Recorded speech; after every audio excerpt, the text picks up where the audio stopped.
मैंने भगवत गीता तब तक नहीं पढ़ी थी जब तक मुझे ज्ञान नहीं हुआ कि हम सभी आत्माएं हैं और ये जिंदगी हम आत्माओं के लिए एक इम्तिहान है, अपने अंदर से अपने सबसे अच्छे रूप को बाहर निकालने का। भगवत गीता इस इम्तिहान को पास करने की एक अहम किताब है। दोस्तों, भगवत गीता में 18 अध्याय हैं और ये संस्कृत में परमात्मा द्वारा दी गई थी। समय के साथ संस्कृत भाषा रोजमर्रा की जिंदगी से निकल गई और ये ज्ञान मनुष्य से दूर हो गया। समय समय पर भगवत गीता का साधारण अक्षरों में अनुवाद किया गया और इसी प्रयास को आगे बढ़ाते हुए मैं यहाँ भगवत गीता संपूर्ण सार को एक आसान रूप में आप सभी के सामने प्रस्तुत कर रहा हूं। दोस्तों, ये ज्ञान परमात्मा ने भगवान कृष्ण के द्वारा सबसे बड़े धर्म युद्ध महाभारत की रणभूमि कुरुक्षेत्र में अर्जुन को कुछ 5000 साल पहले दिया था। ये वो वक्त था जब धर्म का बार बार उल्लंघन हुआ, परमात्मा का डर मनुष्य से निकल गया, लालच की होड़ में भाई ने भाई को मारने की कोशिश करी और यही नहीं, एक ब्याहता को भरी सभा में अपने बड़ों के सामने अपमानित किया गया।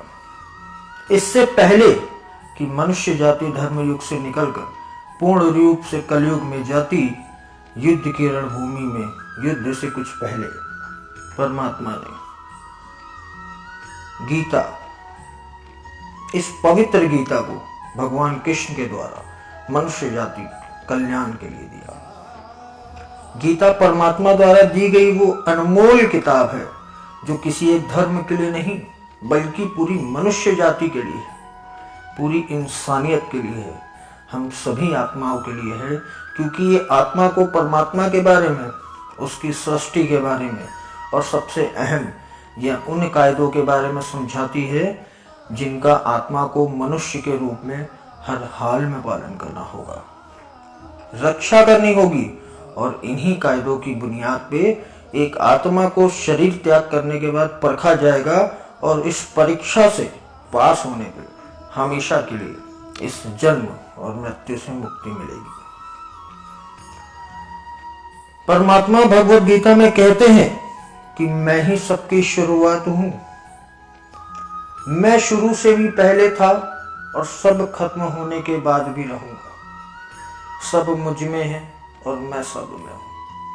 जो भी तुम छू सकते हो, देख सकते हो, चख सकते हो या सुन सकते हो, वो सब मैं हूं। ये नदियां, ये पहाड़, ये सूरज, ये ग्रहण, ये चांद सितारे, सब कुछ मैंने ही बनाए हैं। मैंने ही भगवान, शैतान, राक्षस और इंसान बनाया है। मैं सर्वव्यापी हूं, सब में रहता हूं, सब में हूं, मैं ही हूं, सिर्फ मैं ही हूं।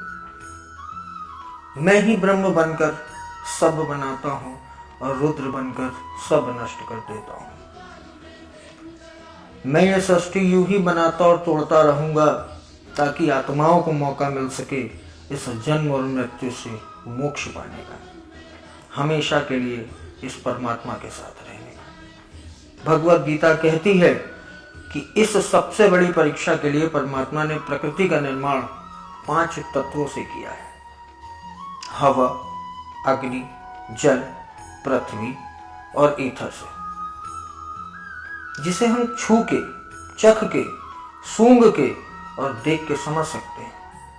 पर खुद परमात्मा इन 5 इंद्रियों के समझ से बाहर हैं।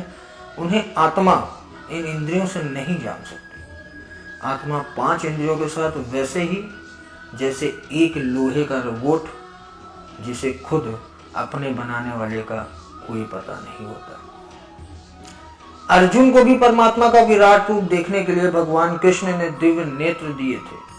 भगवत गीता समझाती है कि आत्मा अजन्मी है, इसे कोई भी नहीं मार सकता, कोई जला नहीं सकता, डुबा नहीं सकता, काट नहीं सकता, लेकिन आत्मा को परमात्मा के साथ हमेशा रहने के लिए ये परीक्षा रूपी जीवन में बैठना ही पड़ता है। इस परीक्षा के लिए परमात्मा से बिछड़ के आत्मा को पृथ्वी पे किसी न किसी रूप में जन्म लेना पड़ता है। दोस्तों, 84 लाख योनियों को जीने और भोगने के बाद एक आत्मा को मनुष्य का शरीर और दिमाग मिलता है।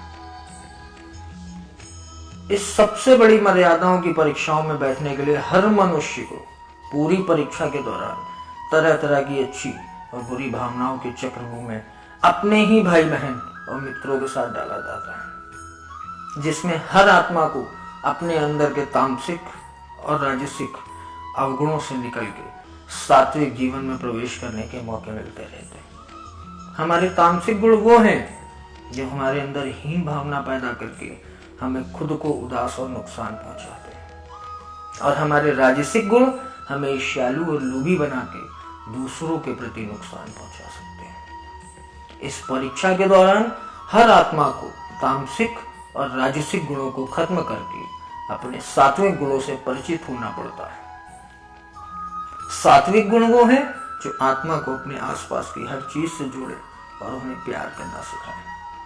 परीक्षा के दौरान हर आत्मा को जीवन के चारों स्तंभ धर्म, अर्थ, काम और मोक्ष का ज्ञान पाके ही मुक्ति मिलती है। यही वो द्वार है जिसे समझकर ही आत्मा परमात्मा को समझ सकती है। पहला द्वार धर्म का होता है और शेर इसका प्रतीक होता है। धर्म वही है जो गीता में लिखा हुआ है। धर्म वही है जो धारण किया हुआ है, जिसे आपका दिल मानता है। झूठ नहीं बोलना, चोरी नहीं करना, भगवान का निरादर नहीं करना, दूसरों को नुकसान न पहुंचाना, यही सब तो धर्म है। और हर आत्मा को अपने जीवन काल में हर समय धर्म का पालन करना होगा और उसकी रक्षा भी करनी होगी। दोस्तों, दूसरा द्वार अर्थ का है और घोड़ा इसका प्रतीक है। हर आत्मा हर जीवन काल में अपने पृथ्वी पे होने का अर्थ या मूल कारण समझेगी। इस जिंदगी में भोगने वाली चीजें और रिश्तों का आनंद लेगी। अच्छा बेटा, अच्छी बेटी, अच्छा भाई, अच्छी बहन, अच्छा पति या अच्छी पत्नी बनके हर दुनियावी रिश्ते पर खरी उतरेगी और इस परीक्षा को पास करेगी। तीसरा द्वार काम का है।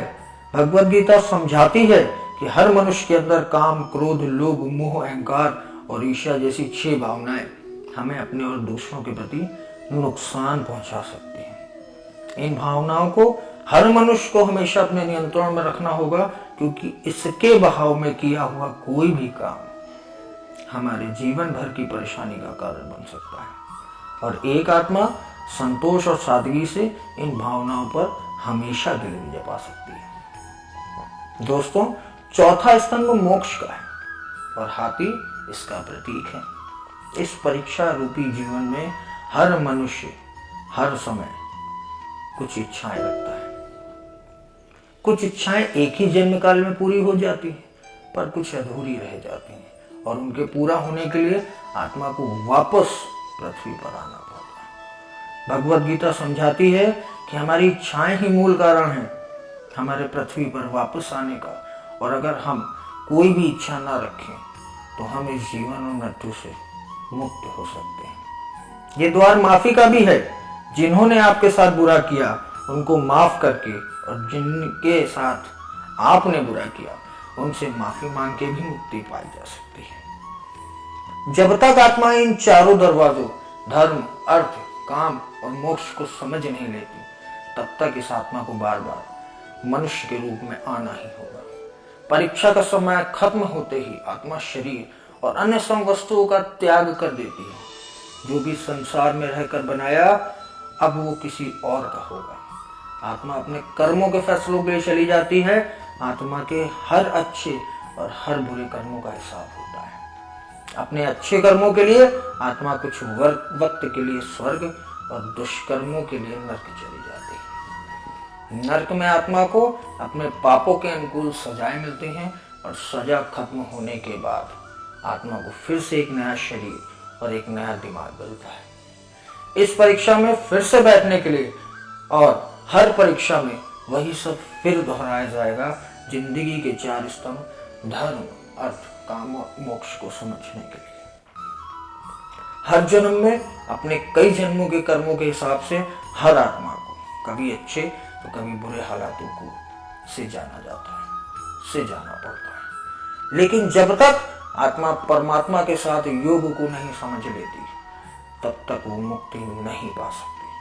भगवत गीता समझाती है कि मनुष्य अपने शरीर, दिमाग या दिल से भगवान को पा सकता है। शरीर द्वारा किए गए कर्मों के माध्यम से परमात्मा को पाने को कर्मयोग कहते हैं। ऐसे कर्म जो परमात्मा की इच्छा से हो और दूसरों के कल्याण के लिए हो। वाल्मीकि जी ने रामायण लिख करके, श्रवण ने अपने माता पिता की सेवा और उन्हें 4 धाम की यात्रा कराकर अपने कर्मों द्वारा ही परमात्मा को पाया था। श्रीमद् भगवद गीता समझाती है कि एक आत्मा दिमाग से भी परमात्मा के साथ योग लगा सकती है। इसे राजयोग कहते हैं, क्योंकि दिमाग या मस्तिष्क सब इंद्रियों का राजा होता है। एक मनुष्य अपनी आस्था, अपनी श्वास प्रणाली, अभ्यास, साधना और तपस्या से परमात्मा को इस योग के रास्ते बहुत आसानी से पा सकता है। इस योग को समझने के लिए हमें अपने अंदर की एनर्जी, अंदर की सारी शक्तियां, यानी हमारे शरीर के जितने चक्र हैं और उन कुंडलियों को समझना पड़ेगा। आत्मा मस्तिष्क से ध्यान लगाकर परमात्मा के साथ योग लगा सकती है। भगवत गीता में परमात्मा कहते हैं कि अगर किसी आत्मा को धर्म ना भी समझ आए, योग ना भी समझ आए, पर अगर वो मेरी शरण में आ जाए तो मैं उसके सारे पाप माफ कर देता हूँ। परमात्मा को ऐसी दिल की गहराइयों से पुकार के पाने को भक्ति योग कहते हैं।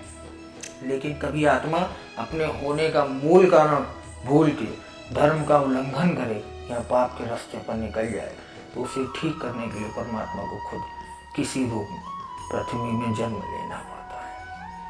तो दोस्तों, आइए इस भगवत गीता को पूरा पढ़ के, इससे जिंदगी के असली मायनों को समझ के और परमात्मा के साथ योग लगाएं।